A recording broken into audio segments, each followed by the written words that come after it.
Hello, hello, everybody. Hello. How's everyone doing? Hello, everybody. Hello, Chase. Hello, Space Cables. Hello, TaehaTypes. Hello. Hello. Hello. And thank you guys for all tuning in today. Today's Keebcast, what episode is this today, Chase? This should be 24. 24. 24. Wow. Sounds correct. So you guys started in like June? Oh, man. I mean, we actually started in January, year, right? and then we took a break. I see. We started in January, and we took a little bit of a break, and then we came back. But yeah, 24 now. Yeah. But hi, guys. How is everyone doing? Thank you guys for the subs and all that as well.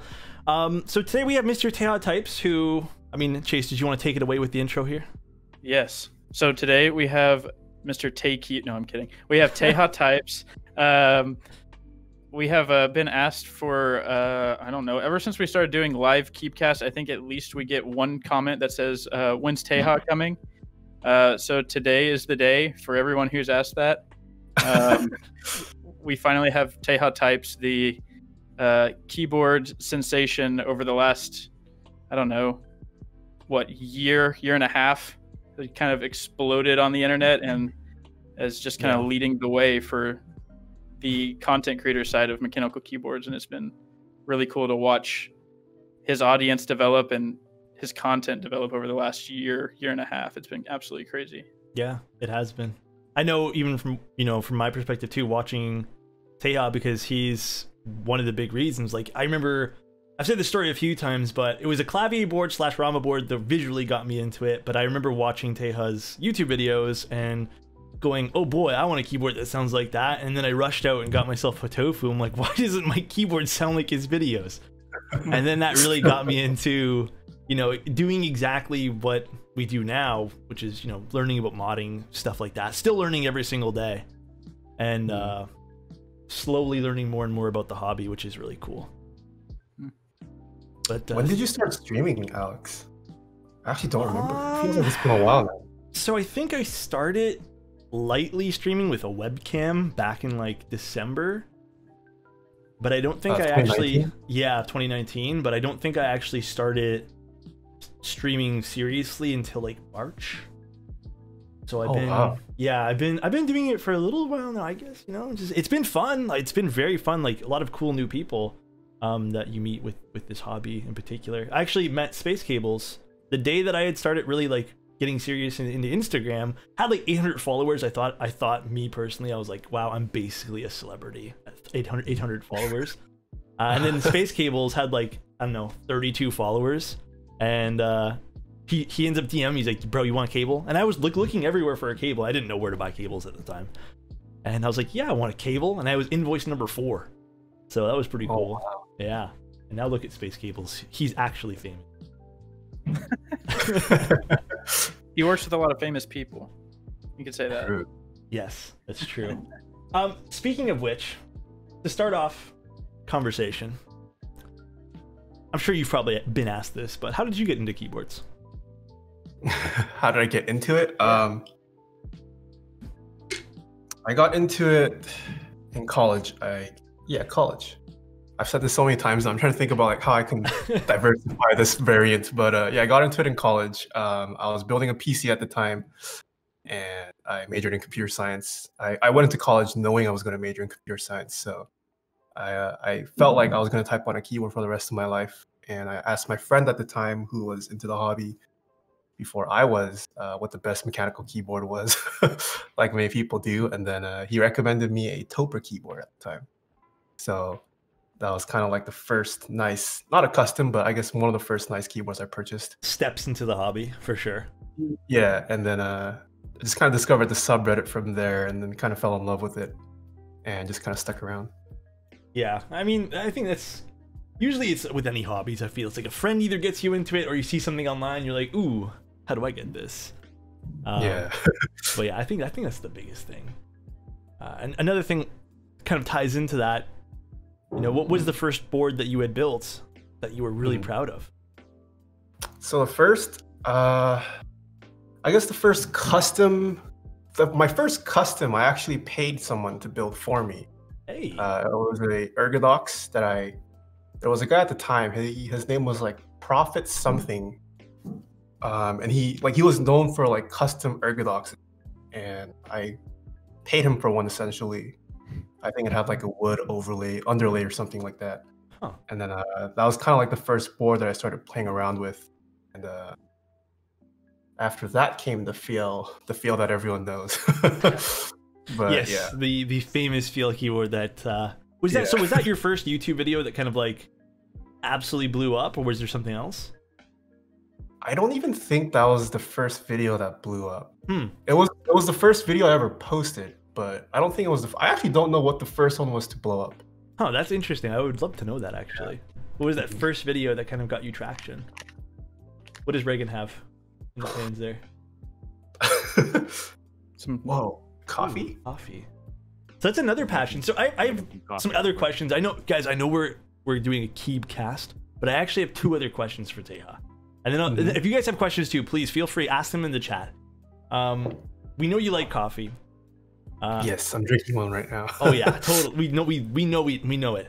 But I have a question because like I'm an audio guy myself. Are you in? Because I know you have some really nice IEMs. How into audio are you like currently? Currently, I'm not, but audio is definitely one of the hobbies I want to get into.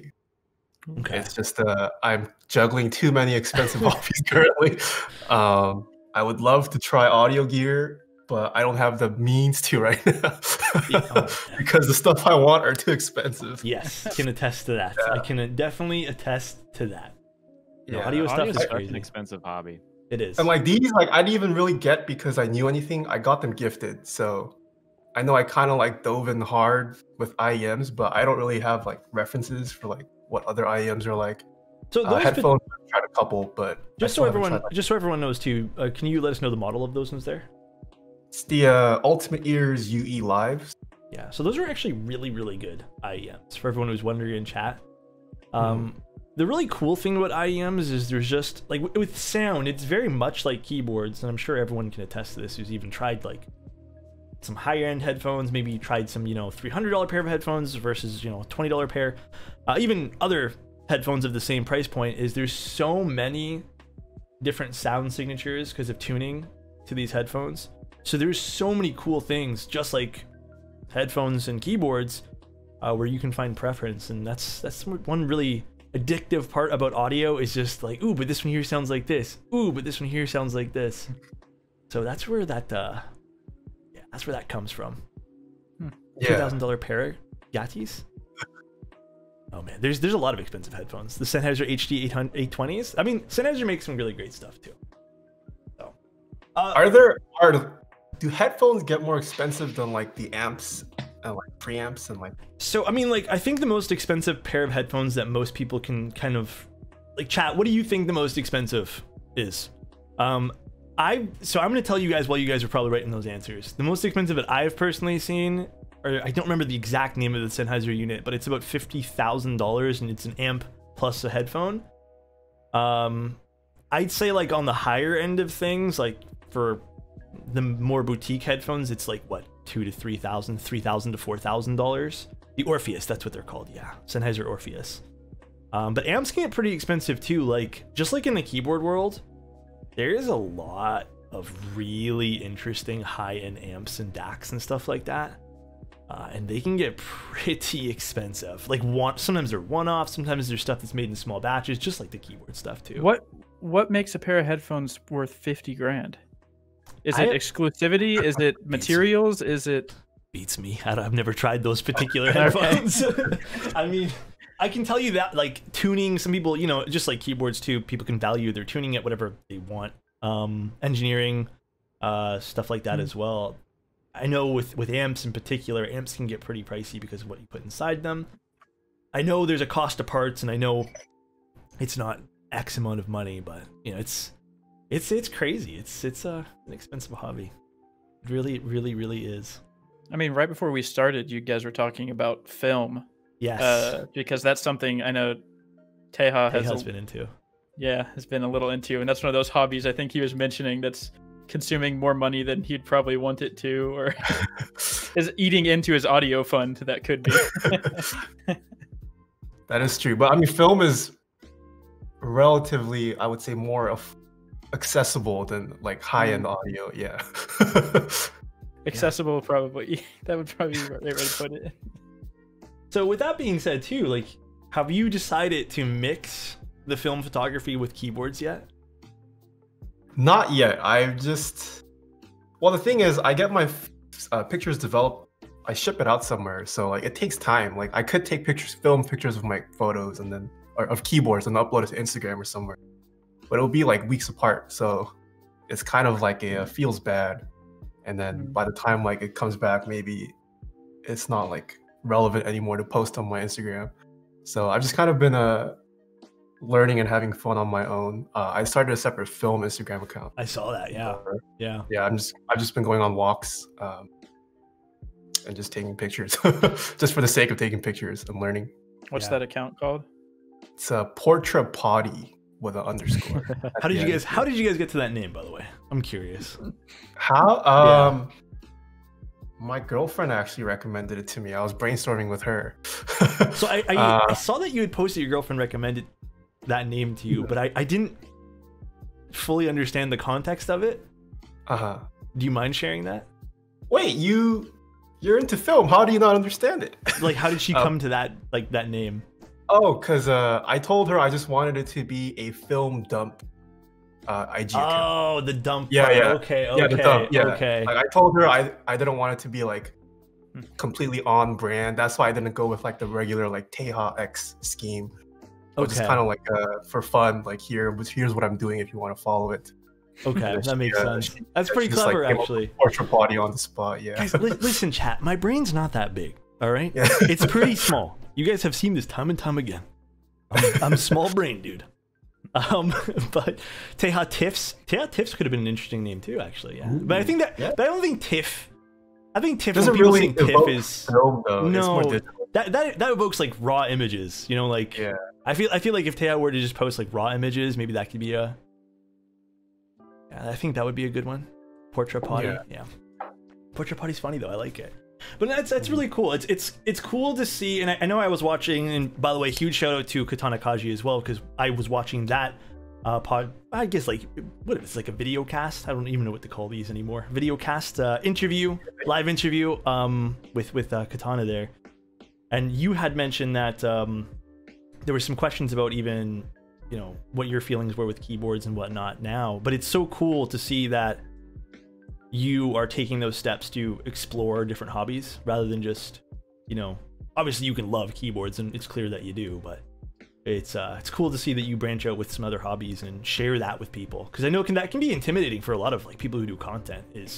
There's that whole factor of if you branch out and you do something, then you're going to get people cut in half. You're not going to get the viewership. You're not going to have people who support that particular side of content. So I think it is important that, and it's inspiring, really, I think, for anyone in chat who's looking to become a content creator, to see that you're able to do that and enjoy it still and share it with people. Yeah, it's kind of a, how do I say it? Two-way street, I guess. I personally have been feeling as of late that like being pigeonholed into keyboards maybe it's a little too specific. And as someone who's coming brand new into the hobby, like it can be overwhelming to just like tune into a keyboard stream and there's all this like jargon being thrown around, or like people are just talking about keyboards, and then you have nothing, because you have no experience, there's nothing to relate to. So by branching out to other hobbies or like talking about other stuff, it allows for avenues of new viewers, but it also allows for people to have some kind of avenue to relate to into keyboard, because like you and I are both still primarily keyboard streamers, keyboard content creators, but we share other passions that we talk about with our viewers all the time. Yeah. So it's been nice, because there's also a ton of overlap between a lot of the hobbies that like a lot of keyboard folks are in. And that's the thing too, like a lot of keyboard folks are into, I'm going to generalize this and you guys in chat can disagree with me, but I noticed that like a lot of people who are into keyboards also have like one other expensive hobby. I've noticed that. You noticed that too, Reagan? Shoes or audio or film. Or Yeah. whatever. Yeah. Chooses. I don't know. I feel like it's just the expensive nature of the hobby. Yes, yes. So I have a question. You also said that you sold off all your knives. Is that true? Not Not all of I them? still have like my favorites, Okay. but I've sold off a good amount. Yeah. But I mean, it wasn't because I hated the hobby. It's because I've been like saving up to fund my merch. I'm trying to. It won't be a like pre-order. I'm gonna front it. It's gonna be ready for you people to purchase in stock when that Ooh. happens. So Ooh. yeah, I sold off a couple more stuff and knives. Ooh. There you guys go. A lot of people are saying fountain pens. I'll be honest. I don't personally like. I don't think I'll ever get into fountain pens myself, but I've seen some of the price of those things, and I think I'm okay. Do you write often? I mean, I write. I mean, like I do have a journal that I write in, but like I have a nice pen and it works fine. Like I get why, because we're into keyboards, but like, I get it, but it's just not for me. Like I've seen the price of those things, and I'm like, ooh, and then you need ink, and then something could happen to those things, and then I got enough with keyboards and audio, you know? Yeah, I was telling you, Alex, that, like we should get into pens, man. They just seem really cool. Pens? Oh man. I've been telling you, man. I know you said that.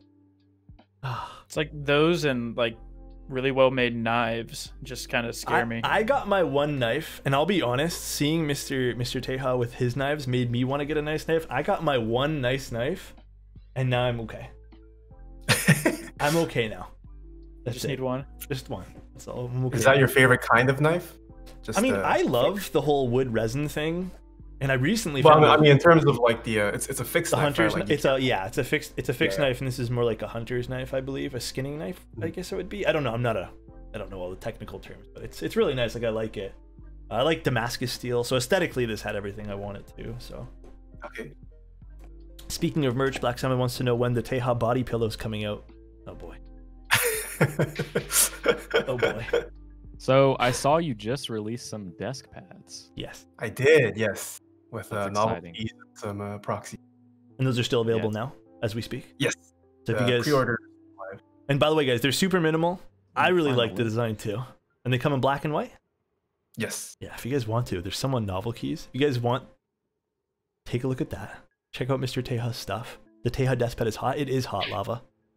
It is very hot. I'm not gonna lie. When I saw it the first time, like I was tuning in, I had you mute it because I was doing like my day job stuff in the back, and I was just watching. I was like, oh, did he get a one-off desk pad made?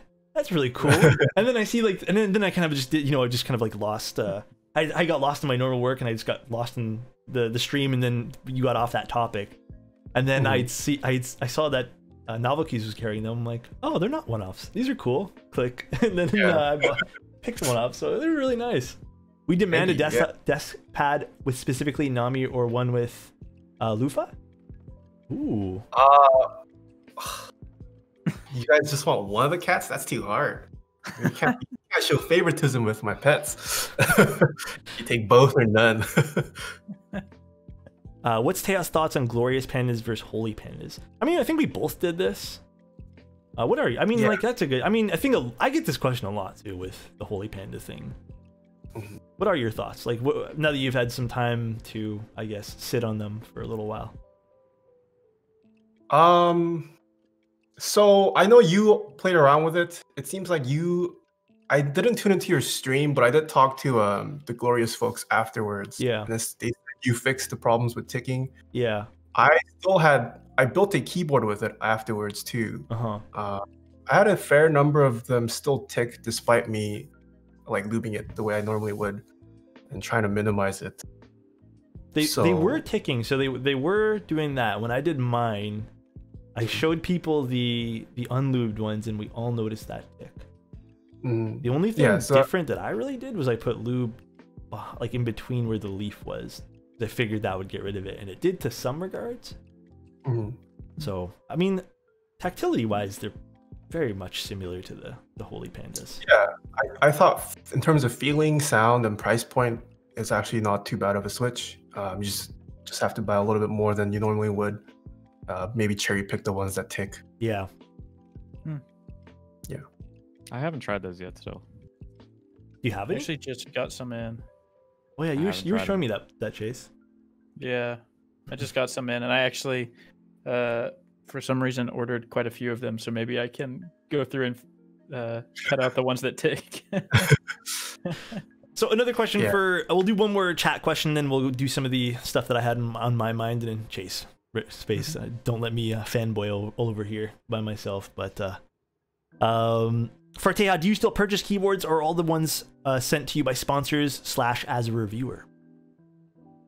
It's a mix of both. So in terms of ones that get sponsored, I do state explicitly like if I can keep it or not. I had quite a bit this past month. It seems like everyone's trying to get something out before the holidays, but yeah, it's been a wild past month for me. But I still purchased it. I definitely still purchased it, but obviously not as much as I normally would before I went and made this my job. So I have a question that kind of relates to that, and that's why I got excited seeing that question. So what has been your personal, I guess, I'm not going to say favorite, but thing that you most enjoyed, either whether it was like the building experience, whether it was the sound, something that you really enjoyed that you were kind of taken back by recently, that you didn't expect? That I enjoyed? Yeah. From a keyboard? Yeah, because I know for me, more recently, I was actually kind of blown away by the Skog. I like that build a lot, to be honest. I went into it, and I was honest with people. Like, I went into it thinking it would be like the Canoe Gen 2, where it was a little bit hollow sounding, and it wasn't my favorite thing, but it was still a really enjoyable build. And then I went into the Skog thinking again with that mindset, and I was actually like, wow, this sounds really good too. Yeah, I actually really like the Skog. Yeah. I probably won't be giving it away. I really like it, yeah. Either the Skog, it was nice to see the knob being implemented a little differently. I did like that about the Skog. The nipple? Yeah. Did you get that too? Either the Skog, honestly, maybe even the Monster Gear Alu Exo V3 that I just built. Really? Just fun it to came build? to me. Yeah, it came to me extremely scuffed. I saw that. Yeah. Like they packaged it poorly. It got damaged during shipping, but the end result surprised me. And given the price point, it wasn't too bad of a purchase in my opinion. What surprised you throughout exactly? the whole build, I was just like, wow, this is like, they decided how audacious of them to send such a unit for like a sponsor, because it was a sponsor stream. Yeah. I was like, okay, they send out a scuffed unit. So I had very low hopes. Monster Gear, I also have not heard much about, but I know their like PC parts are somewhat memed on, and I was expecting the board to be whatever, but the end result, the typing experience and acoustics of it, I actually kind of liked. Yeah, that's always a good experience to have. I think that's always the more fun part with keyboards too, is when if you're collecting or you're building regularly, when you get that one that kind of slips by the cracks where you don't expect, and it really just makes you appreciate a lot of stuff too. Like it really puts things into, I'm not going to say perspective, but it really makes you apprate things. It's super cool. So you mentioned, I wanted to hate on it, but I couldn't. I mean, that's fair. Yeah. I know you mentioned the price point on that was good. So as somebody who streams a bunch of keyboard stuff, and as somebody who's kind of introduced a lot of people to the hobby, has this wave of more entry boards kind of excited you at all? Like, how do you feel about this like recent wave of just really solid entry boards coming out? Oh yeah, for sure. That's definitely exciting. I finally have items I can recommend to people. Yeah. Oh man. I mean, the reality of it is there are tons of younger folks who are interested and watch our content. But like, I can't just be like, go buy a key cult.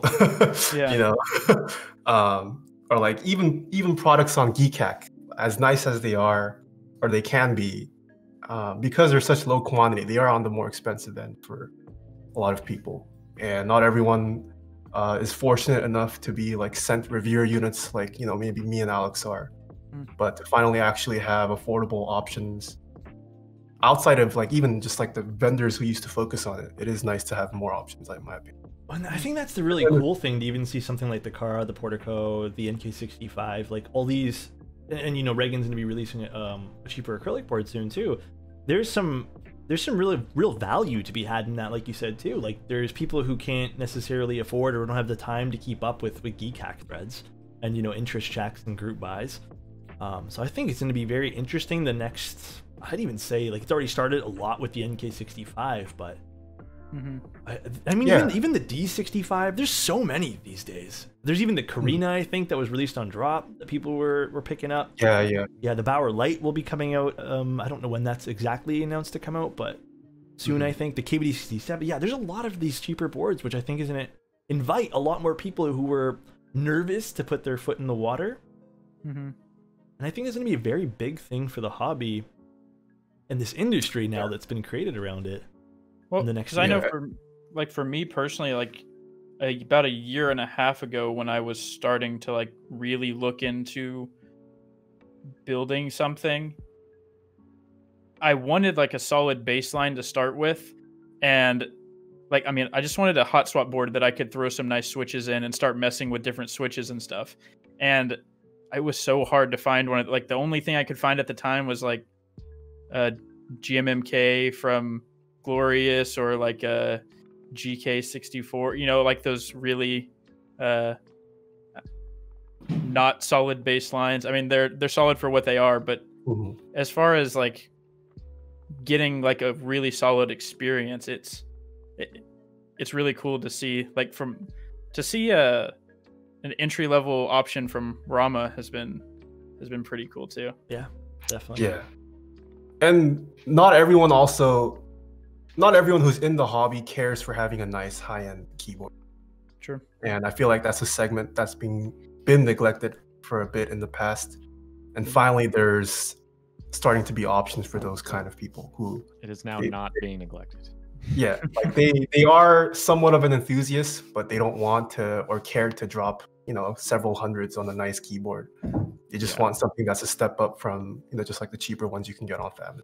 Yeah, I agree with that. Like we're starting to have like options that look nice, like the Kara. I haven't built one yet, but I did receive one. But like from what I've seen, it looks amazing. Like it could have been priced higher in my opinion, but it's exciting to see all these options. Oh yeah, like I did mine. I'm going to be doing another one soon too, but it's visually so, like you get it and you're like, oh, this was 160, okay, and then you are comparing it. Like I think as reviewers we have to compare it to other entry level boards, and you're comparing it and you're like, wow, this actually looks like it pulls its class or pulls its weight in its class for what it's worth, and it's like, wow, this is so nice, like visually, like without considering typing experience. And that's what was the really cool thing that interested me about the Kara was that. I mean, you open it and you look at it and you know, that's a Rama board. Yeah. All the distinctive features are there. It's really cool to see that they didn't cheap out on that side of things. Not that they cheaped out on any other side, but I don't know. Is it the same like layout and size as the M60A? It's the same layout. It's not interchangeable, and that's one thing that I was getting a lot of questions with in guys anyone who's listening to this and who's checking out Rama right now and is picking a Kara, or if you have picked a Kara, it's not interchangeable with any of the M60 parts. So if you guys have an M60, I'm telling you right now, like don't expect to put your PVD brass weight on that thing. Even if it was, like I don't recommend it with the weight of that on the back of the keyboard and you pick it up. Like it might do something weird. It's not intended, right? So yeah. The trailer for the Kara, so I mean that's what Rama does really well, is they do their branding. Their portrayal of their brand online is like very well done. You know what else was done really well was Taeha's intro. Thank you. That was done really well. By the same person. Oh, is it actually? Is that by Todd? Mr. Improvate. Cool. Yeah. I did not know that. Extremely talented. Yeah. Taeha's intro is Pog. Yes, it is. It is very Pog, guys. The positive for the Kara is that it's also moved away from the integrated plate. Yes, I mean, like I think the cool thing about in general, I feel like it's starting to move.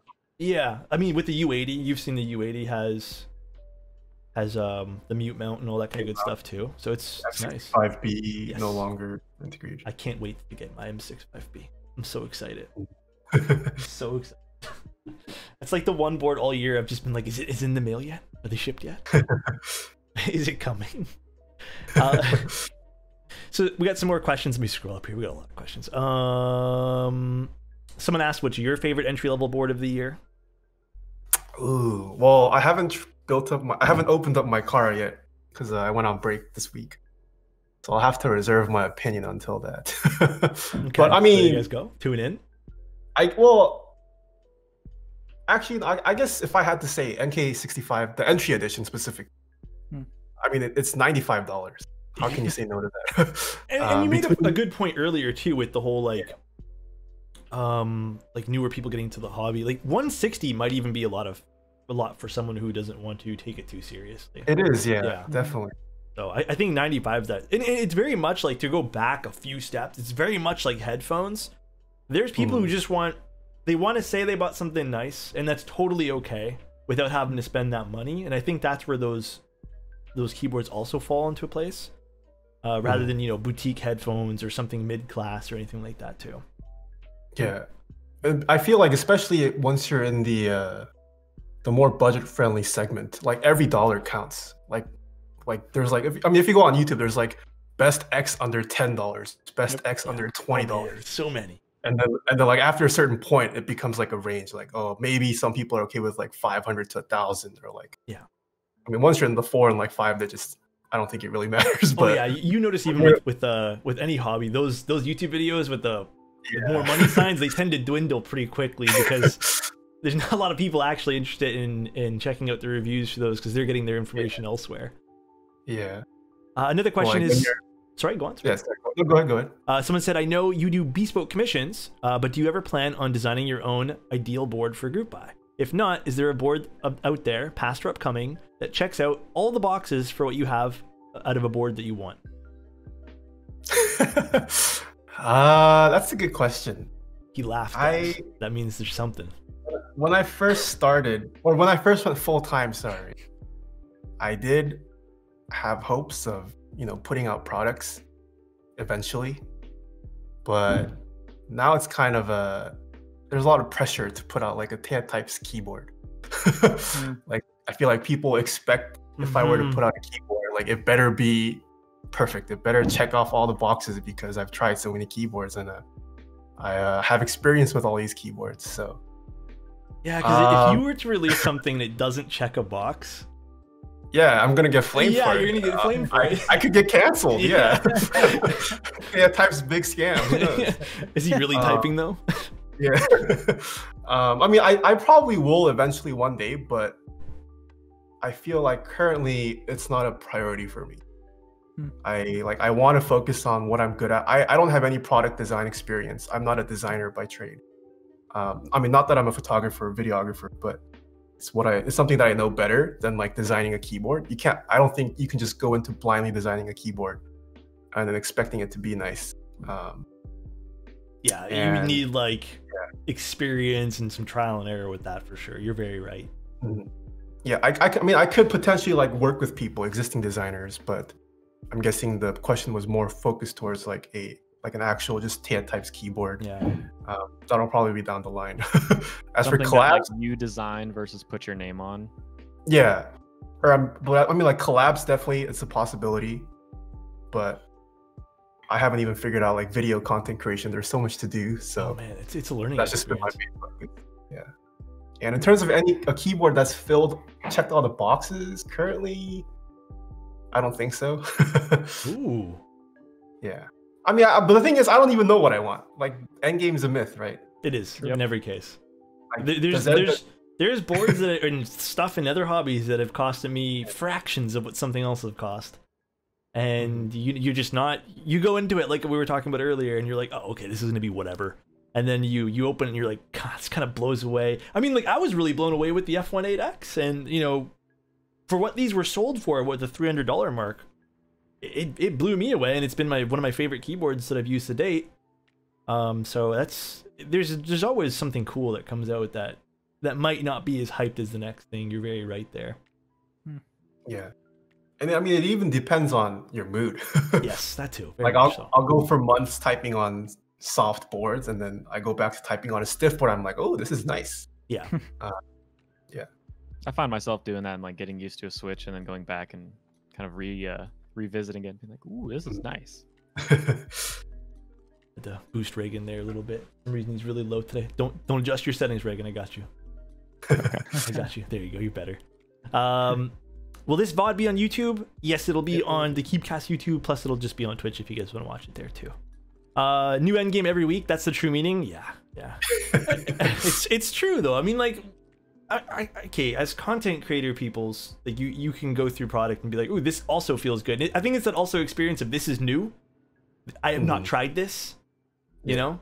And I feel like that's why it's so good to, if you guys actually wanted thoughts, and I know it's tough to do in the keyboard hobby, but it's tough to go back a month later and be like, so now how do you feel about it? Because a month later, that group buy is most likely already done, you know? And that's kind of where it becomes hard, you know? And I remember watching Taeha one day, and someone asked him what his review was on something that he was like literally building, like as he was building.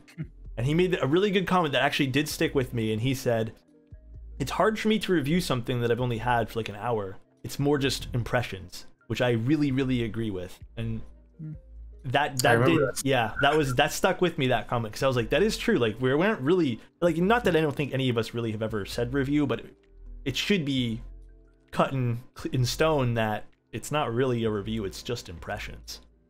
So that did stick with me. And thank you guys for all the subs. I appreciate you guys. Having FOMO is huge in this hobby. Yeah. I mean, it's tough. Hurts the wallet. Taeha's thoughts on the Tofu 65. Have you built a Tofu recently? Any of the Tofus? Definitely a couple months ago I have. I mean, Tofu is a great entry-level board too. I think they're great. I don't care what anyone says. Tofu was one of my first boards, and it's still going to be one of my favorites. You can make here's the thing too, guys. Like, you can make your keyboard sound really good. Take some extra modding, some extra parts. But you can make a lot of keyboards sound pretty cool. How much Apiary hates it? She said she likes the way it looks, guys. Come on. I do think I much prefer the acrylic tofu over the aluminum tofu. Yeah, I'm not a big fan of the aluminum one. I think it has more of like a high-pitched pinging sound. Because I guess that aluminum echoing, but yeah, but I've been to like meetups and typed on a tofu, and I was like, this is nice. Yeah. Like I legitimately would have taken that keyboard home if I could. And I was like, wow, this is just a tofu, but someone put in the effort to make it sound and feel good. Yeah, it's crazy how people can mod things. When I went to the meetup too, there was, like, this is when I was first starting into keyboards. I went to the Toronto meetup, and this was like a month before COVID, and that was the only meetup I've ever gotten to go to so far, which is so unfortunate because I'd love to check out everyone's work. There were some really fun keyboards, and I don't remember the names of anything, to be honest. Like, I don't remember what I was typing on. It's been that long, but man, I miss it. That's one thing I want to do that. I want to, like, I was talking to someone today, and then I found out they were from Toronto. I'm like, oh man, I am dragging you to keyboard content stuff when like you were coming with me. There was actually a discussion on this on my server a couple days ago. Like, we were like speculating what keyboard meetups were going to be like once the whole pandemic's over. Because I mean, so many people have joined the hobby during this pandemic, but no one's been to a meetup. I think like all the meetups are available. I feel like they're going to be booked and filled, and tons of people are going to be coming in. I think it's going to be wild. I think it's going to be jam-packed. Well, in the first meetups we have, I feel like everyone's going to be wearing gloves, touching other people's keyboards. Like, we're going to be like, have you had the vaccine yet? Sanitize your card before you touch my keycaps. Yeah. Sanitize all the keycaps before you come in and after you leave and everything. There's like saran wrap over every single keyboard top. Oh man, you can't actually touch any of them. You can only look. Oh no, we're all in yellow hazmat suits and just breathing through respirators and stuff like that. Don't come near me. I'm ready for KeyCon though. I want to do that. You know those? Actually, one more. Someone said finger condoms. You know those? You guys have ever opened those Dwarf Factory Artisan? Yeah. You get those two. Everyone's just in a stockpile of those. And have finger condoms. All 10 fingers. Yeah. I just got into keyboards and love it. It's probably the best hobby I've ever started. Dude, I love hearing that from you guys. Like, I love that you guys can all like say that and be here and enjoy things. And there's so many cool content creators nowadays. Like Stray Chroma's in the chat. I see you, Stray. I saw Tim Keyless before. So there's a lot of cool people, man. This hobby's really growing. Like it's crazy. It's a great time to be getting into the hobby as well. It's a really good time to be getting into it. Yeah, it's that right time of growth. Plus, we're all at home anyways. So, and with that being said, too, I wanted to ask you something as well. So I don't know how many times you get asked this. Your chat moves too fast, so sometimes I don't see. A lot of people ask me sometimes about like lighting, camera stuff, all that kind of good stuff too. Like you've moved into a new place recently, and you have a really cool, you know, setup, streaming room. Is that something that you kind of learned along the way, or did you have experience with lighting and stuff before you started doing Twitch? I would say it's definitely a mix of both. So I have been just a self-taught photographer, super passionate into the hobby since, how long has it? It's been a little under a decade that I've just been into photography. Sure. That Fjell video that everyone knows, that was the first ever like video I ever recorded on my recently purchased Sony A7. I think it was the R2, A7R or A7R2.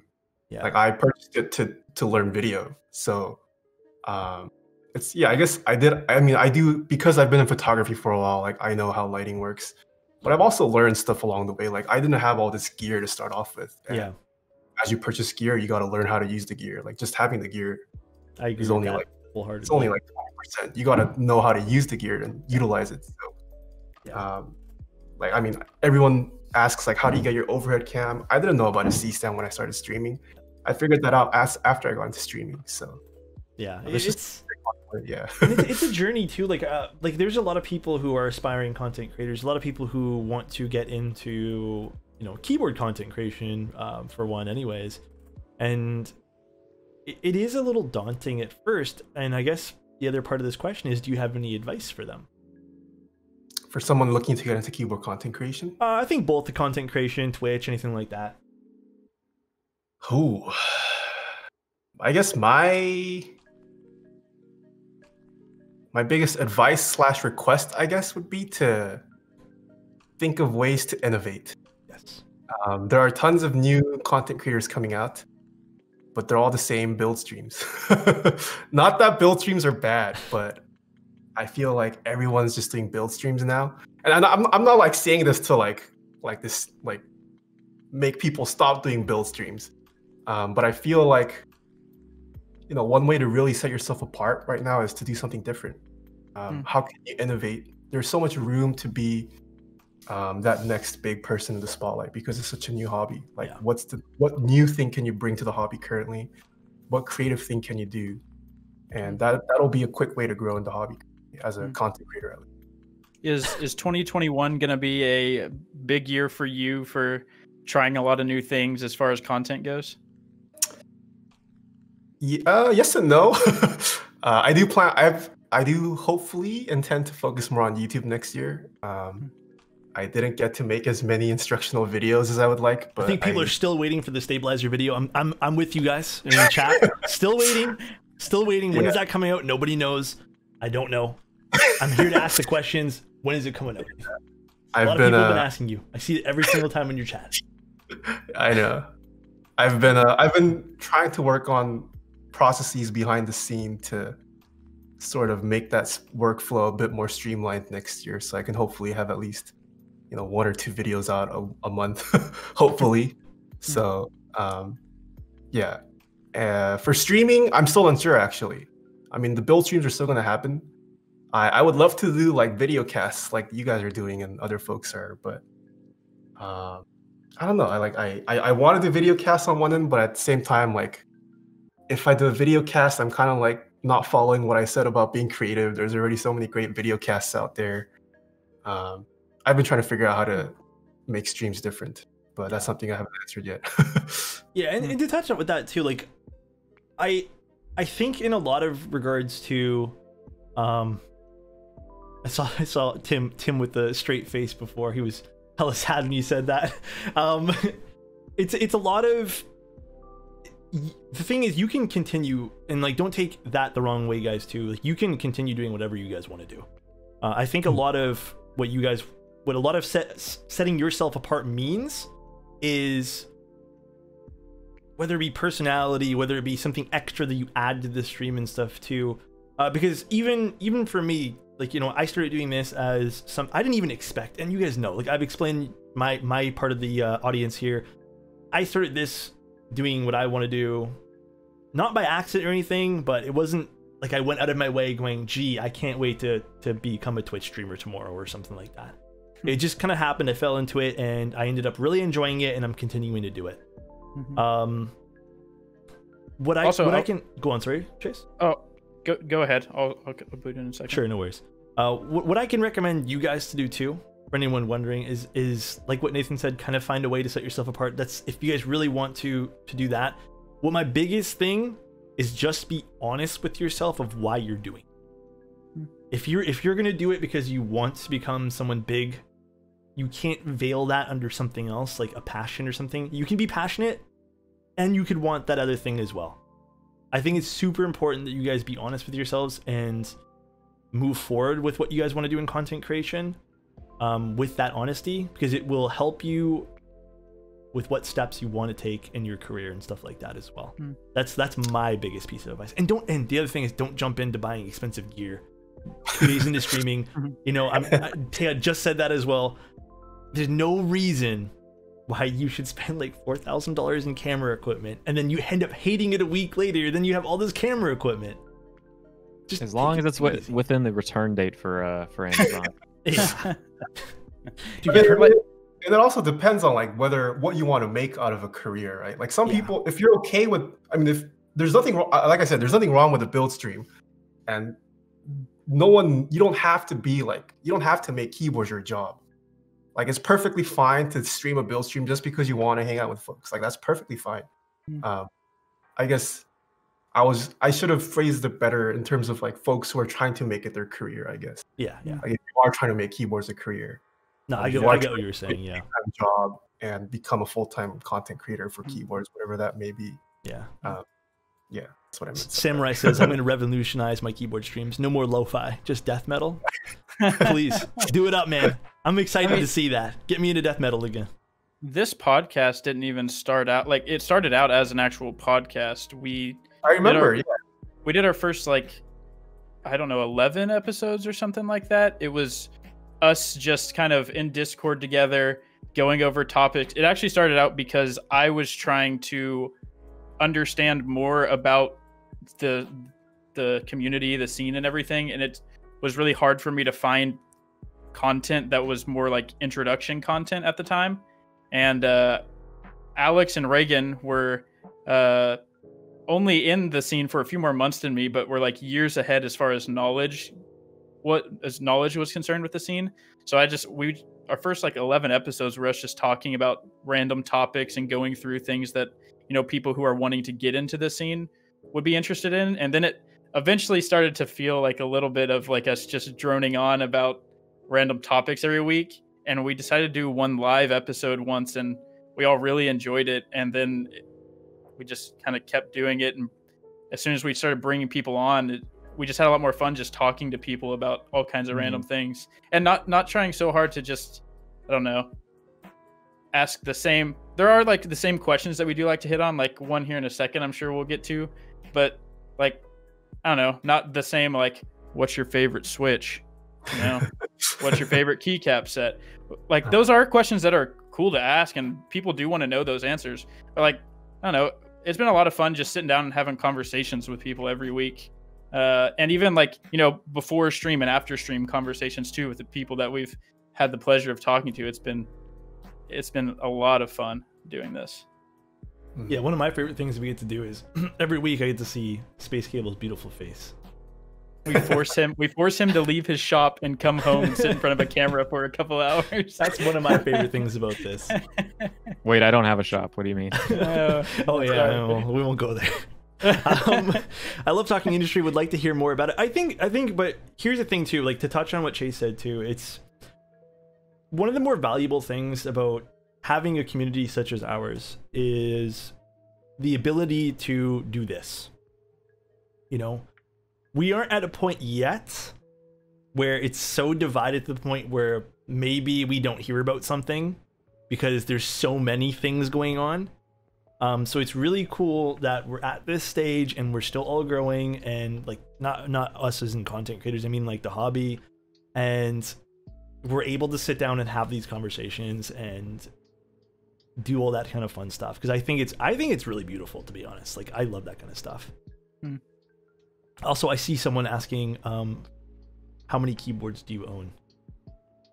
Oh, I was actually in the process of cleaning up my inventory before the stream.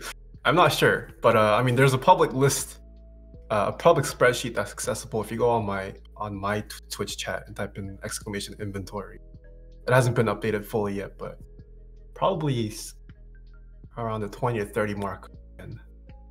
So what keeps, I've always wondered this myself, and I'm sure there's other people within like the scene that want to see this stuff too, but like, this is a question for Alex and for you, Taeha.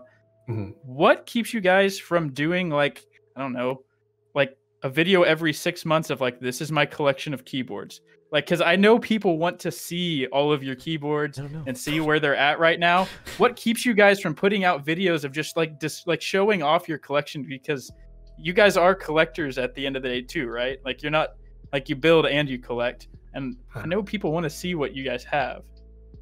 Yeah, you go first so I can say me too. Is that code for you don't have an answer, Alex? Is that what you're telling me? Yeah. Be a long YouTube video for you both. It's a couple of reasons. The first one just being, it feels a little pretentious. I don't know. I mean, I know a lot of people are interested in the collection I have, but and I do get asked that quite often, like, how many keyboards do you own? Like, how many keyboards do you have? And like, yes, I have a lot, but not all of them I've purchased. Like, I might have been gifted, I might have been sent them for like a review or a sponsor thing. Like, people just get the impression, oh, this guy's rich, he has like this many keyboards. Like, I don't want people to just like get that kind of impression at a first glance. Sure. That's why I don't like doing it. The other thing, it's probably better suited as like a YouTube video. Yeah. Which leads into the next thing, which is the biggest struggle for me so far has just been making YouTube videos. Like, I have a certain standard I want to hit for my YouTube videos, and juggling filming YouTube videos versus streaming, it's a very big hassle currently still. So I guess that's the main reason. Yeah. Me too. I knew you were gonna say that. I mean, like, for me, it's definitely hitting on that note of I hate being in that spot where it's like, look at how many things I have, adore it. Like, I hate being in that spot. It's cool to have, like, don't get me wrong, it's cool and awesome that like we've had opportunities, at least, you know, like, speaking for myself, I've had opportunities like that where, you know, I've received a few things here and there. But I don't think at the end of the day, like, I want to rub that in anyone's face also. I feel like that's what that kind of entails when you do something like that. Because I see other content creators do, like, you know, here are all these things I own for whatever hobby they're in. And I don't know, for me, it's just not my thing. I think that's just what it is. I think if I was, like, and the other thing too is I change out boards. Like, I don't even have enough caps for all the boards that I have. Like, I don't own 30 sets of GMK or keycap sets, so half the times they're just naked with switches. So I don't know, like, I feel like it would be, first of all, a lot of work to do that, and it would be something that I didn't enjoy. So but I mean, that's not to say I won't. I probably will start making those videos eventually, but I guess another thing too is just it hasn't been a priority for me. Fair enough. In terms of like content I want to put out. Okay. I understand like the it feels pretentious thing, and I understand like not gloating what you have, but at the same time, I mean, if it's a question you get a lot, people may not see it as being so pretentious. Your audience may not see it that way. So just something I've always wondered. Pretty easy thumbnail. I mean, it would definitely get clicks. Like, it would be a video that many people watch, but like, it's just, I have refused to make videos just for like the sake of it being a potential like viral video. Like, I have tried to prioritize like content. Yeah. Well, and I think a lot of people, and you know, like, I'm assuming you're at that point too, where it's, you don't want to do something that you're not happy with just for the sake of putting something out and having content. Yeah, so that's one of those things. That's definitely something I've tried to like stick by, like doing things that I want. Obviously, with the growth of the hobby, there are more interests. There's more products out there, which means there's inevitably going to be more products that I don't care about. But I have tried to stick to doing things that I want to. Yeah. And I see a few of you guys saying the same things where it's like, if you explain it differently, people won't see it as pretentious. But you have to understand it from a human aspect. I'm not saying you guys aren't, by the way. I think a lot of people who come from, again, from my perspective, I don't know. I've always felt weird about having that kind of like level of spotlight on something, where it could be even perceived by someone who is not in a good mood that day, or maybe doesn't see it the way that we see it. For me anyways, at the current time, it's just not something I want to do. Being a part of the hobby, I see how great it is, and people will meme on brown switches. Well, we have the person responsible for that in chat. And however, I had a recent encounter where people were talking about the keyboard community being elitist and snobs. What do you think is the best way to change an outward image of a community? That's a good question. Sorry, could you repeat that? Basically the best way to change an outward image of our community, because some people were saying to him that he was talking to people about the keyboard community being elitist and snobby. Oh, that's hard. I don't know if you can change someone's mind if that's already their preconceived notion. You just kind of have to interact with the right people and realize not everyone is an elitist. Yeah, I don't know. I think humor is a good way sometimes. Like, I don't know, like I'm on the same note. It's how do you convince someone who already has their mindset? They have to be willing to listen. That's be the first thing. The first step to changing anyone's mind is that person has to be willing to listen. And I can understand. Like I personally don't view the hobby as elitist, but I can definitely understand why someone might, which kind of also leads to one of the earlier questions we had. There just aren't many affordable options. Like socioeconomics kind of does play into the hobby currently. Most things are, I would not consider affordable or cheap for what they are. And by nature of that, people can view it as somewhat elitist. Yeah. And I see a few of you guys saying that it is getting a little bit toxic lately. I made a tweet about that because I was feeling a little bit not discouraged, but I kind of noticed some stuff being said in the community, and I was kind of like, well, you know, no one here, I don't think anyways, has done this, but you know, we preach preference a lot, but then when someone has a different preference, at least recently, I've been seeing a few people go, well, that's a dumb preference to have.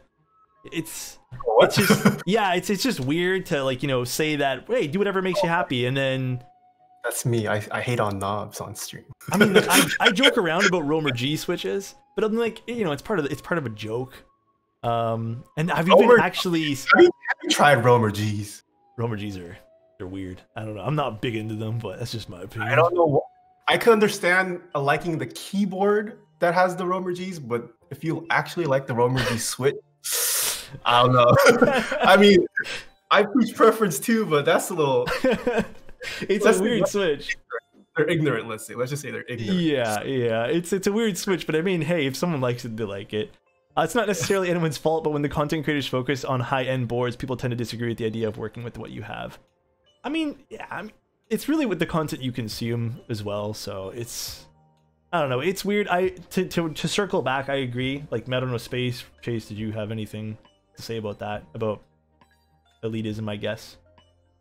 Well, that last comment that was made. Circle.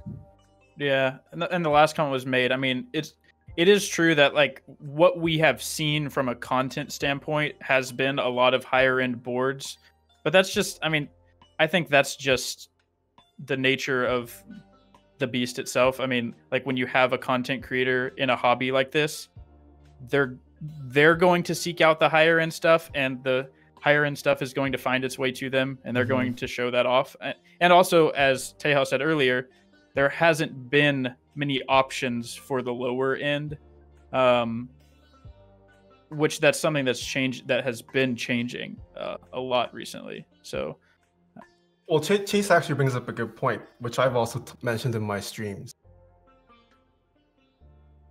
What was I gonna? Crap! I lost my train of thought. I think this also applies to Alex too, and a lot of other, or most people on Twitch currently making content for keyboards. The main source of content is through the build service we offer. Mhm. And it just doesn't make sense to send in a cheaper keyboard. Yeah, I when never thought about it like that. the build service and shipping ends up being about as much as, or maybe even more expensive than the parts themselves. Mhm. So I don't think it's necessarily that content creators seek out like higher end stuff. It's just even us as content creators, we can't possibly buy every keyboard that comes to market. And build services are currently how we sustain content. Mhm. Yeah. And just that nature of just how expensive shipping keyboards are, no one's really like, that's why it's like rare someone will ship out a Tfue to me to build. Like I charge more for my build service, shipping is expensive. And at that point, it's just not worth it to ship out something lower end. Yeah, that's a really good point. Yeah. And then someone also said, do you think it's maybe the high production value of YouTube videos causing people want to associate key building as elitist? I don't think so. I think you can even make a $20 product look amazing with the right type of cinematography and photography and all this other really fancy schmancy stuff on a YouTube video or on a photo. So I don't know if that's actually causing it. I'd be hard pressed to say something like that would, you know, hold hand in hand. I mean, you guys are probably seeing some really crappy products on YouTube that are done so well, and you end up buying it, and you're like, "What the fuck did I just buy?" Right? So, I mean, there's some really great people who are super talented that can make a $20 item look like a $600 item. Yeah, I don't think production value has or does much for like the elitist view. I think that's just more so. I feel like that just happens more in like regular chat, just like forums, comments, discords. Yeah, just when people are free to say whatever they want without much recourse. That's kind of when the toxicity kicks in. I will say though, for anyone who kind of was looking, I mean, we had some really good conversation about this just now, but at the end of the day, guys, be the change you want to see. So that's as much as I could really say. If you guys feel like things are going into a weird spot, you know, and again, like, I'm not saying I haven't noticed. I've definitely noticed a few more comments than usual. You know, be polite. Don't be that person who argues back in some cases. Sometimes it's not even worth it. Just be the change you guys want in any sort of situation. Be kind. That's it. Be kind to your fellow human beings. That's literally all I can tell you guys. And I know I've said this a million times on my stream, but just be kind. That's all. That's all you really have to do. Well, that kind of deals with a question we ask pretty much regularly to people that come on. That has to do with like, what's the exact way you phrase the question typically, Alex? Of like what they think that they could change like, in the scene. What are some positives about the keyboard hobby that you see happening right now that you're really in love with? And then also, what are some stuff that you'd like to see changed? That's kind of our reoccurring question that we ask on Keebcast. Oh, positives in the hobby that you're currently seeing, or things that are exciting you recently that have happened within the hobby. I think there's a couple, I guess. I mean, the fact that things are becoming more accessible, that's definitely nice. I think the biggest thing about the hobby and what keeps people around is just the people. And I've said this a couple times on my stream too, but after a certain point, the keyboard hobby doesn't even really revolve around keyboards anymore. No, yeah. It's kind of about the people that you met along the way. Yeah. I feel like, I mean, I don't want to show myself, but I would highly encourage you guys to watch my interview with Norbauer. That's a good one. I think one thing that draws us together so much in the hobby is that we just care so much about this like stupid, mundane object. And you don't really meet other people like that. So when you do meet someone who has this profound interest in this silly object as you do, there's this instant connection that's somewhat on a deeper level than just like meeting someone on the street. And you know, like discords and forums are a big thing in this hobby, and you talk to people constantly just through the hobby of keyboards. Like meetups, one of the biggest reasons people attend meetups is to like meet the friends you've met on Discord through keyboards. Yeah. And I mean, it's also even evident when you just view like all the keyboard streams. There's so much support. tons of gifted subs. I mean financially, but there's just so much support for the keyboard community, and I think that's something that does really separate it from other hobbies that I've been in. And you know, I feel like positivity, the more growth this hobby sees, it'll grow. It'll obviously come with maybe more negativity as well, but you know, as long as everyone does their part, I think it can still maintain that positive attitude. Yeah, I agree with that. Community is huge, and I think that's, like you said, I mean, eventually you kind of lose interest, not lose interest per se, but you kind of lose that kind of shininess of the keyboards, and then keyboards become like, oh, these are awesome, and you just suddenly want to share that news or that enthusiasm with the friend that you've made in the hobby. So I agree with that entirely. That's a great answer. I mean, like, I'm also, I feel like a good case in point. Like, I'm able to do what I do currently because of the community. Yeah. And like, without the keyboard community, I wouldn't be where I am. I am in the same boat as you. Yeah. Negatives.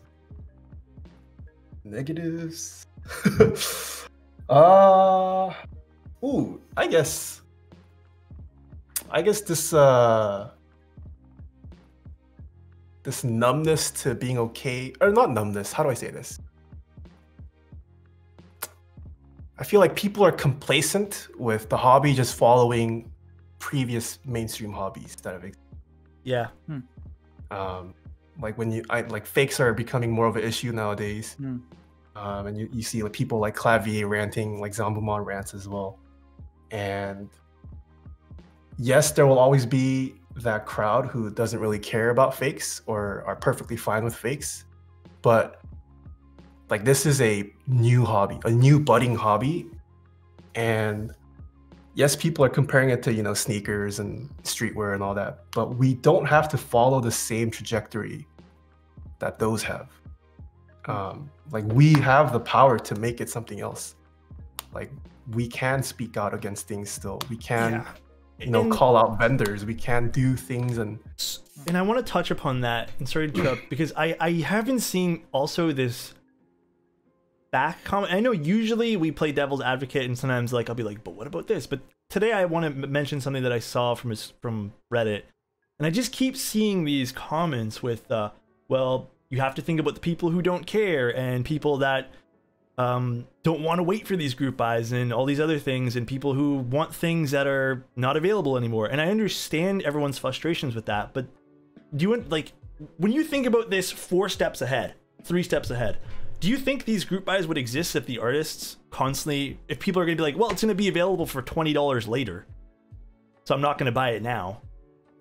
Like, do you think that will exist going forward? Do you think these smaller artists who are making a living, maybe not even a living, I don't know, you know, designing things like that, do you think they're going to want to do that knowing that there's going to be now a crowd of people who just wait for maybe a minimum order quantity to be hit, and now they're just going to buy it off of whatever website they buy off of later? So it's all a chain reaction. It's all dominoes. It's just, this is down the road thinking, you know? And I think, like what you said, complacency is a big thing with that too. So do you think that there's like a really large amount of people that are supporting the fakes and buying them, just like, I think so. Yeah, I think so. And I feel like it'll only continue to grow. Like one thing that I actually do appreciate about the hobby is, like, if you browse mech market, if something is like listed for a ridiculous price, oh, you'll get witch hunted. Like, you'll get called out. I saw someone posted on my Discord, supposedly a Jane sold for $7,000. I was just like, what the heck? Yeah. I mean, I do think you should witch hunt to like a certain extent. Like, that is where, like, you know, it can get too toxic to a certain point, but yes, and by the way, guys, not toxically. Do not be toxic doing it, please. Yeah. All right. Like, you can properly call out people, but you can be polite about calling someone out. Yeah. And even, I think, outside of complacency, another problem that I've been seeing is entitlement, which I guess kind of relates to complacency. Like, people feel entitled to, like, deserve a certain product or an item or something. Yeah.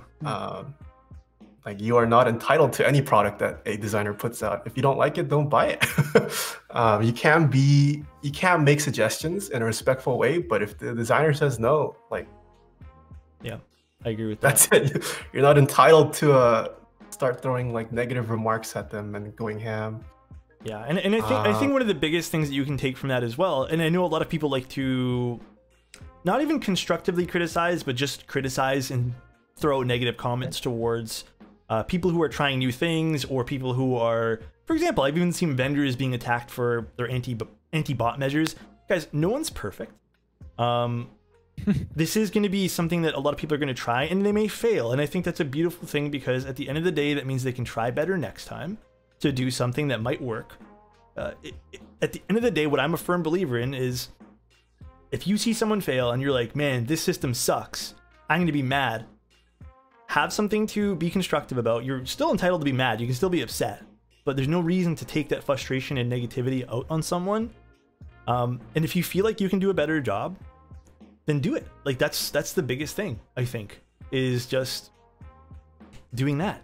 I just don't think that people being attacked is going to solve anything other than scare off people and then create this circle of toxicity that we've seen.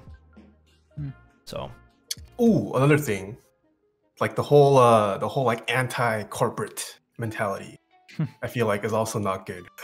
yeah. Like, we as a community should be happy that vendors are growing, getting bigger. I mean, we should obviously keep them in check, right? Like yes, Novel Keys and Dixie Mech have their massive but like by community standards, they're massive vendors. A vendor is a for-profit business. Like, yes, they are going to charge you a premium for vendoring. Yeah. But at the same time, they're also allowing, new products to enter into market. And I've read some threads recently where people are like, oh, 2 years ago, this would have cost, people would have been taking zero margin on this and it would have been so much cheaper. But like, that's the other thing I've seen too, is the whole zero margin thing that people bring up. Yeah. Why do we think it's okay for people to make something and not get like food on their table at the very least? Like, I don't know where that thought process came in. Everyone's like, yeah, no one should make money. Everyone should just sell stuff for what the thing was and do all the work. Yeah, I mean, yeah, I feel like Novel Keys, Dixie Mech, I mean, Drop has been getting this for a while too, just like the whole, oh, big corporation, they're bad, they're handling this poorly, they're just out to get our money. But I mean, the reality is, the majority of their products, they're simply just vendoring. I mean, yes, they do have some like exclusive brand products that they are starting to be fully responsible for, where they handle the design and production and all that themselves. But for the most part, like, they're just vendors. They're just handling the distribution aspect of all these products. Yeah. And to get mad at them only discourages them from, continuing to be in the business. Yeah. Yeah. I mean, that's just gonna stay around, those people getting mad. But yeah. I mean, even the reception to a company like Glorious dipping their toes more into the scene has been interesting to watch. Yeah, I think so. And guys, like, there's gonna be bad things, and there's great support behind the community right now when bad things happen, and we keep people responsible and in check for things. And totally, I love seeing that as well. Like, that's a great thing to do too. But I think it's when we take that and then we just see something that nobody likes, I'm like, oh, I didn't get something, hoorah, and then everyone gets really mad. Like, I didn't get a SAT 75. And I remember people were coming into my stream being like, I didn't get one. I'm like, I also entered and I didn't get one. But it doesn't mean like I'm gonna go like cancel, Canon Keys at all. Cancel Canon Keys. Yeah. Let's go. I'm just kidding. I love Upas. But it's one of those things, and I agree. And I think to take anything from this for everyone, like, if we ruffled some feathers with you guys, I think it's a good thing. It creates discussion. We've had some really great discussion regarding that. The biggest thing that will always be at the core of every hobby is being able to be having these conversations without people basically throwing the word "you're canceled" because you have a different opinion than mine. I think it's really, really, really healthy and important with any community that's growing, especially how fast this one here is, to have open conversations where people can all have a voice. And like, I'm reading every one of your guys' chats. Don't think you guys are, because we've been commenting on those too. To have a voice where everyone feels like, hey, I have a thought. Let's see if this is worth talking about. Because I really do feel like nothing gets changed without conversation. Nothing will ever move forward without it. Cancel Cherry Browns. Listen, I've already told you guys my theory with that. All right, I've already told you. I feel like that is one nice thing about the hobby too. There's definitely a lot more transparency to how things are done. Yeah. Maybe almost to a fault even. Like I've said this before too on my stream. Yes, there are stupid people in the hobby, but I feel like compared to many other markets I've been in, the average custom keyboard enthusiast is a little bit smarter than others I've met. like we're so into the knowledge of like production, like how does one go about making a keycap header, how does one go about making a keyboard, and like you have all this information on like how things are made, and then people go into like they just completely spin off into like, okay, but now you shouldn't make any money off of it. Like it's a sin to make money since I know how much this actually costs. Or they're like, yeah, you need to have a full-time job and do this on the side for free. Yeah, it's almost like that like amount of education everyone has in the industry and create some of that entitlement and create some of that I don't know, just not hatred, but like ill will towards the vendors and the companies trying to make a profit, trying to stay afloat. Actually, it was more the way to put it. Yeah, it's and guys, I hope that everyone at the end of the day can understand that. With any sort of problem or anything you have going on in your life, the one thing that I guarantee you will help you with any sort of thing going on is just having a healthy discussion about that. There's times again like where I get frustrated and maybe I get ignorant, not about keywords, but life, but being able to kind of go, oh shit, maybe I wasn't as open as I should have, and then go back to that and circle back to it. It's growing as a person and it helps with whatever you're doing. Like, trust me about that, because I've had those mistakes in the past. I've gotten into like debates where I think I'm right because I think I know something. And there's been times even on Keebcast and on stream where people have changed my mind because maybe I didn't know something and you guys explained it to me. And I think it's super healthy. That's the biggest thing, to have these types of conversations and to remember that no one's out to get you at the end of the day. And if they are, like, no one's going to be supporting those type of people, and it's going to be very transparent that that's what they're doing. Yeah, I mean, I'll put myself out there and say, when Taeha said a second ago about just complacency, especially when it comes to things like fakes, my view on it has kind of been like, I mean, what are you going to do? But like what you're saying is true. I mean, sitting back and just ignoring it really isn't going to get us anywhere. It's not going to help anything for sure. So I appreciate you putting that out there. Yeah, that's what you disagree on. Let's talk. But do you guys have any other questions for Taeha? We are reaching our 1 hour and a half mark. If you guys have questions, imagine my ideal key closet. Oh my god. What was that? You want to see your cats? Oh, they're somewhere else. They're not in my room right now. Hey, have you been scammed in the hobby? Have I been scammed? Ooh, almost. But no. I have almost been scammed, but no. Thankfully, no. Is there a juicy story behind that one? Oh, I can talk about it, yeah. I mean, the Lumina, I did not join in on the Lumina, but the designer, Teslatron, also has run a group buy for wrist rests before the Lumina. I joined in on that, and I asked for a refund, and he gave it to me. So I don't know if he ever fulfilled that wrist rest group buy as well, but I backed out of it. And Jack said there are definitely people to go out people out to get you for no other reason than boredom and dissatisfied or greedy. I agree with that. Like, yes. There's definitely going to be people who are bored.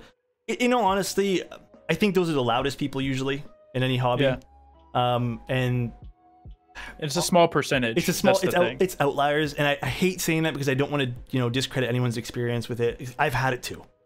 But they're outliers, and there's so many good people who love you, and I feel like the angry people are the most angry and loud. I'm angry people most angry. What the hell am I saying? The most loud. So again, like I've had my fair share. I'm sure every business owner here has had way more than I could ever experience, and I'd like to experience. But it's definitely the shittiest part about doing this kind of stuff. Just know that, know that we support you guys who are doing your jobs diligently and doing all that, Damien says, I want to know when Taeha's signing with Team Liquid. Joke, unless. Oh, Damon's here? Signing unless. I love that meme, by the way. Damien, you joined the 1 week I'm not wearing my Team Liquid hat. I think I've worn it every week for the past 6 weeks. Wait, Damien is supposed to send me a Team Liquid hat. No, he can't send you one. I like it more that Alex and I can both wear them, and you don't have one to wear. Yeah, don't send him, please. I told him, and he was like, "I got you." I want the hat, man. Alex and I are gatekeeping you from the Liquid hat. Yes, that is the one thing I will gatekeep ever in my entire life. Hat on, like Alex. You are not getting a fucking hat. What is the one thing each of you hope to see within the community, or change in the community within 2021? Change? Change in 2021. I don't know. That's tough. So, like within the community or within the industry? Because I feel like those are community. 2 different things. Community. Hooligan said community. Yeah, community/hobby. That's tough, man. I haven't thought of that. We've done a lot of talking about like some of the negatives of like the community itself. I'm trying to think of something different than what we already talked about. Change into. You guys are actually stumping us all. Wait, hold on. Taeha has something. Can we stop making Discords? Oh my god, I know. Like, there's so many. Why can't we just do good old newsletters? I don't have more Discord slots to join. Like God, I have to. I'm at the point now where I'm like, dude. I'm leaving Discord to join another one, and then I'm just doing that. Dude, he says that as he joined our Discord. I literally had to I wanted to join a keyboard the other day, and I was like, fuck, I hit max Discords. I was like, okay, my friend won't notice if I leave his Discord. Like 5 minutes, 5 minutes after I left his Discord, he's like, why'd you leave my Discord? You guys know the situation that puts us into? Not me and Taeha, or Chase in Space. I mean, like everybody who has max Discords, we have to pick people now, and it makes us feel bad. If everyone makes a Discord, I feel like it's counterproductive. No one's gonna go through the work of cycling through 100 Discords just to see what updates are happening. And the notifications too. Everyone wants to promote their Discord. Like if you're please, if you're running a GMK set, don't make a Discord. Do a website. You don't deserve a Discord. Do a website with updates. Open up, newsletter, please. I feel attacked. I can consolidate newsletters into like one email that I get every morning. Dude, there's so many, dude. And like, I'm not joining more Discords. Here's the thing, too. I end up putting them in groups. I don't know about you guys. I put them in groups, and then when I see like 100+ notifications, I hit right click and I hit read all. So all of those notifications just got lost. Yeah, it just disappeared. Yeah. So I don't even know what the hell anyone was saying because there's just so many notifications. Yeah. Same, says Chozo. Or like a single Discord for each keycap set. Yeah, that's the worst. Yeah. Is that a thing? Do people do that? I've seen it, yeah. Question for Taeha. Out of all the keyboard content creators and streamers, what do you think you did different that helped you get so big? Cats. well, cute cats. I started at a different time. Like, I mean, maybe that's an interesting thought experiment. Like, if I had started now, would I have grown to the size I am today? Who knows? When I was starting off streaming on Twitch, the only other content creators for keyboards were Top Clack, who was it? Top Clack, 001 Anthony. I don't even know who else really. Tiny was there, but when I started, Tiny was on hiatus, and she was the only partnered keyboard related streamer. Yeah. So I mean, I had the benefit of being one of the only options at the time, and I guess people, just. Oh, Mr. Keebs, yeah, Mr. Keebs also started. I love when Mr. I Keebs. was there too. If you guys want like one of the nicest people on keyboards is Mr. Keebs. I love watching that guy's stuff. Nice. Yeah. So you think it was just right place, right type of thing?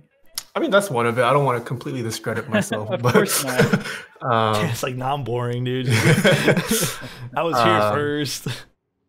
I guess the chill aspect. I think I'm not saying I'm a chill person myself, but I do know a lot of people just kind of have me playing in the background while they're working. I'm not a very like high energy person. I feel like Twitch is filled with like tons of gamers and high energy, high intensity kind of streams, and maybe big it's nice for people. Yeah, maybe it's nice for people to come to like a little bit more chill of a stream. But I guess one thing that like separated me from Top Clack or those other people was I did a lot of outreach. I guess I don't want to call it like evangelizing, but I reached out to other streamers on Twitch.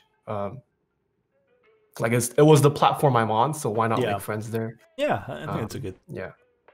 Yeah. Plus, I mean, like at the end of the day, too, like from my perspective, I think having someone like yourself, who, honestly, is a little bit more passive in attitude with your Twitch streams. Like you're not high energy, like you said. I mean, not all the time. I've seen you throwing the Dixie mech, case around. But it's not your shtick. Yeah. But I think someone like you who's a little bit more passive, a little bit more takes a neutral approach to some stuff at the very least, was, probably, in all honesty, probably the best thing to happen in terms of who grew big, because it kind of creates this, and it did. It creates this kind of standard of attitude, I'm gonna say. That's how I felt, at least. This is my own thought process, guys. Because when I joined the keyboard hobby, watching Taeha's videos, the only people I watched at the beginning was Taeha, and I had started watching Apiary keyboards. And both of them, like, Apiary's approach was very analytical. She was doing a lot more like technical side of things, and it was really fun to watch in that regards. And then Nathan did a lot more of the, here's what we're doing, we're gonna have a good time, we're gonna keep it chill. It was like hanging out with a friend. And that's kind of like what my impression was of the hobby getting into it. And I was like, damn, not only are keyboards hella cool, but I can also like have, friends like this, because I'm assuming probably everyone's like this. Very technical. I wasn't like the audio community that was just exiting, where it was, the audio community was very much like, you bought yourself $300 Sennheisers, trash, throw those in the garbage. And they would just like, it was getting to that point where I just didn't care, and I owned so much audio stuff, and I was just kind of like, if you don't spend $2,000, nobody cares.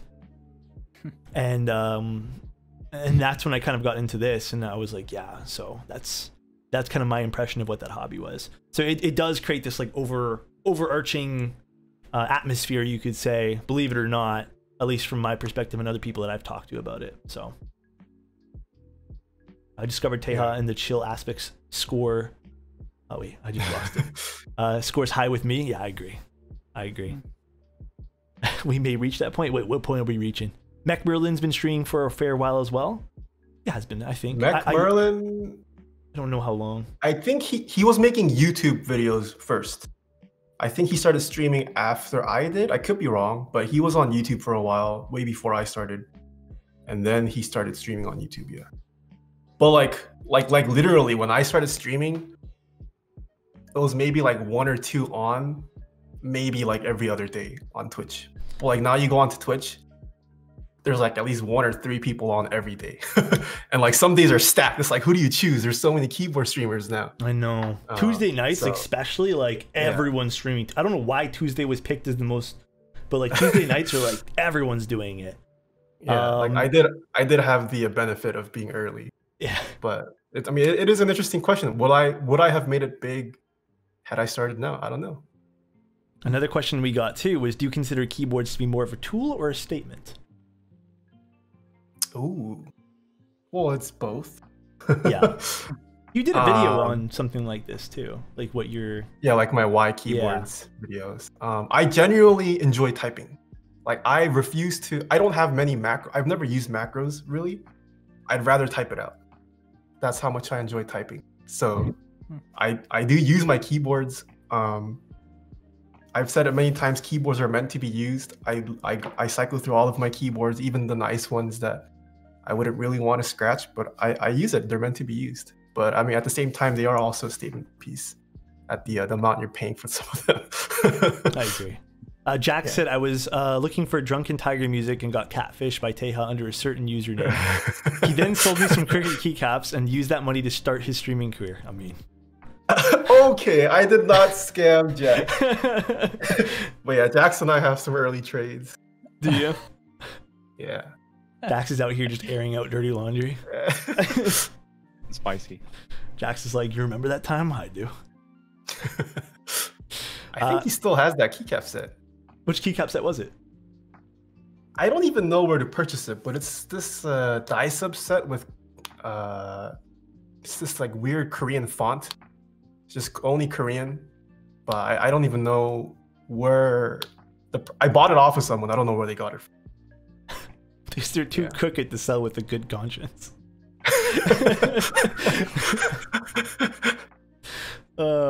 Jax is like, JoJo, but not really. Yeah, I mean, like, there's some... Taeha, what's your top speed on Monkey Type to this day? Is it still the 150s that you said you hit on stream once? And I don't know. If you're talking about raw speed, I have peaked at like 190 at some points. But for my 1 minute typing test, it is currently 149 on Monkey Type L. Ooh. I can't type that fast. See, for me, like, to go back one question, for me, it's not even, and I'd love to hear Space and Chase about this as well. It's not even so much like I think keyboards are a beautiful typing tool. I appreciate beauty with everything, and I like sound, obviously, hence my headphone stuff. I can't type very fast. I use 4 fingers, as most of you guys know. I don't care. It's just the way I type. I like it. It's fun. I enjoy keyboards for my own reasons, and I think that's what's cool about it.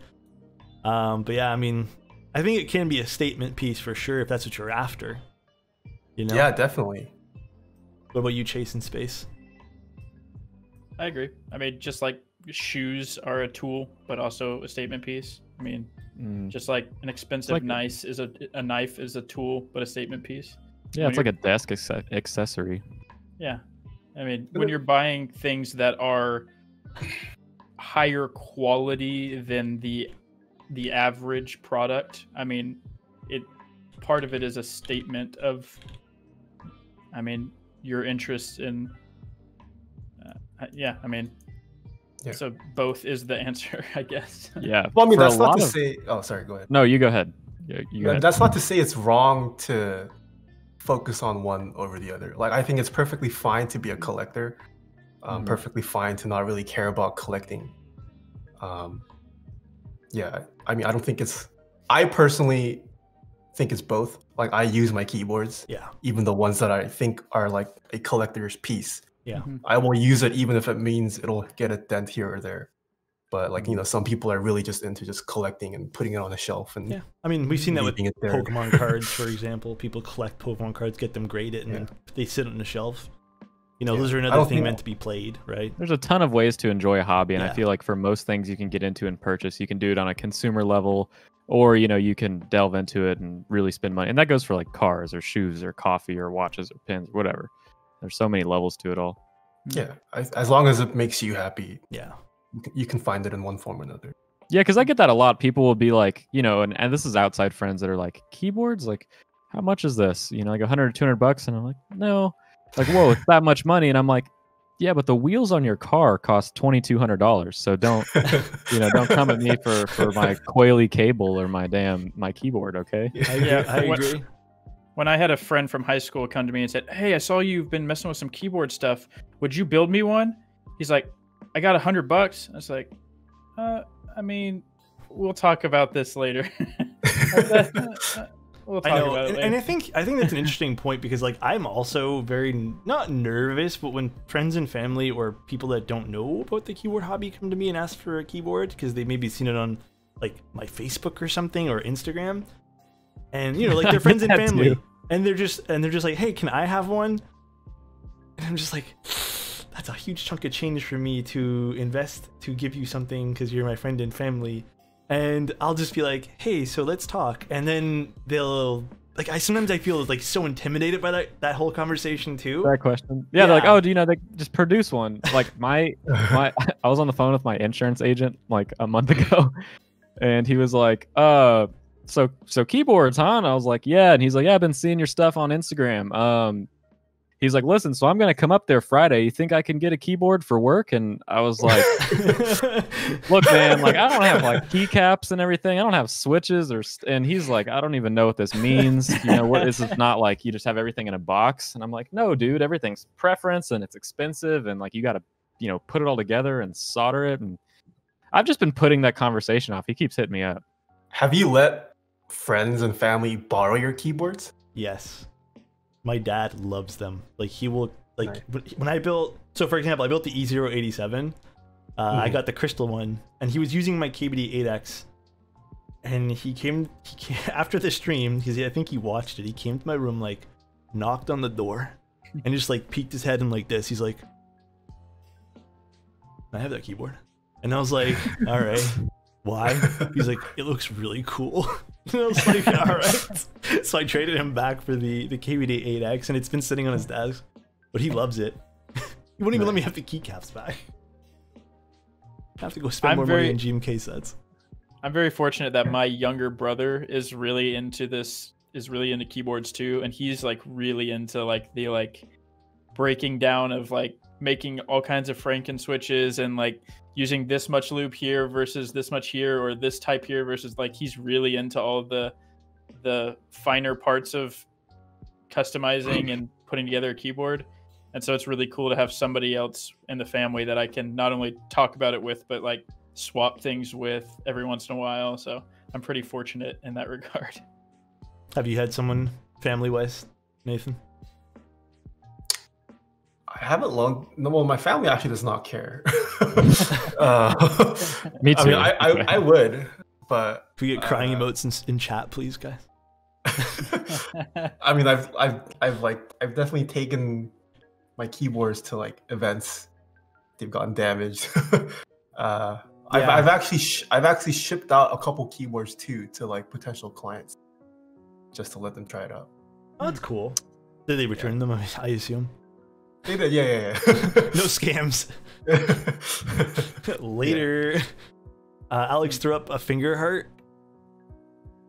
What? So you've sent out, so like for people that you've been looking to do potential build services for, like higher end, like other streamers and stuff like that, you've like sent out boards to say like, take a look at this basically? Yes. Okay, that makes sense. That is some white glove service right there. Yes, it is. I like that. Like, I've sent you 3. Just pick your best and we'll find 2 now. Yeah. I actually gave, someone said I actually gave my dad the first pre-built I got as a start into this hobby. He said he doesn't really use it that much. Ouch. That's always what feels bad. Alex, big hearts only. Oh, Alex said big hearts only? It's true. Finger and thumb shaped into a... I'm not doing it. I feel like this is a trick. I've been tricked before. The other day, someone told me to put my elbows together and touch my belly button, and I did that, and then everyone started laughing at me, and I still don't know why. You guys joke around about Taeha being the boomer, but it's truthfully not him, it's me. This is a funny comment. Why would you buy more than a $400 keyboard? Says my mom with her Louis Vuitton bag collection that sits in her closet. Yeah, but I think what it is too, it's like they view keyboards just like everything else that they don't like, people don't understand. But I mean, like, I'm also guilty of it because like I'll be like, this works fine, why don't you just spend like $3 on this? But I mean, like, now that I'm into a hobby where I can say that, you know, even coming into audio, I was starting to learn that it makes sense that I shouldn't judge someone on their preference right away of what they're spending. But there is still that mentality of, it's like, well, this is a brand name and yada yada, like Louis Vuitton, it's worldwide known and yada yada. So it's weird. Yeah. And I feel like we're definitely getting there, but there still needs to be like this societal shift in how people view keyboard. Yeah, I agree. Until completely. It'll be accepted one day. Yeah. Oh, it's not so ridiculous to spend so much on a keyboard. Everyone has hobbies. I think the internet is slowly going up and down. Nope. Uh-oh. It's going up and down, guys. Anyways, we hit our 2-hour mark anyways. You guys know my internet's not the greatest in the world. I mean, it is the best package that Rogers sells, but it's still the most terrible. With that being said, we did hit our 2-hour mark. If you guys want to check out our guest today, being TaehaTypes, I'm sure you guys already all follow him, but if you guys don't, you can type in !guest in the chat, and you can check out Taeha's website, and all the links to your socials should be there, I assume. Yes. Yes. Past that, guys, he does stream. When's your next stream, Taeha? Tuesday. Tuesday. So you guys can check out Tuesday. But yeah, guys, thank you so much for tuning in. Chat, thank you guys. Mr. Nathan, TaehaTypes, thank you so much for being a guest here on the show. Oh no, thank you for having me. I was honestly getting a little butthurt that Alex that we didn't ask. Took 24 episodes for me to be brought on. What if we were the nervous? What if we were the nervous ones? I can understand. Yeah. Okay. That makes sense. That makes sense. We were the nervous ones. Chase Space, thank you so much for being here as per the norm. Guys, if you guys want to join the Discord, another one, use an exclamation point Discord. I know we just had that conversation, but I'm going to tell you guys anyways. I mean, for a content creator, it makes sense. Like, you're trying to grow a community, but like, you get what I mean. You get what I mean. I have a I have a keycap set coming. I'm joking. I made a separate Discord for that though. But we'll talk to you guys soon. Thank you guys so much again. If you guys want to catch this entire thing on YouTube, it'll be on YouTube. It'll be on Twitch. Thank you again, everyone, and have a great night. Let's see who we can raid actually first. I actually don't know. And guys, I don't know who's on right now, so just give me a second. I don't know who's on right now. So I am literally need to mute myself here. Okay, let's do Katana. We do be loving Katana Kaji. Okay, let's do it. All right, guys, you guys have a good one. Need at least 5 Discords per creator. Yes. Don't forget to join TaehaTypes on OnlyFans. Oh God, no! Don't. I don't want to have to file taxes for it. Take care, everybody. Have a good night, everyone.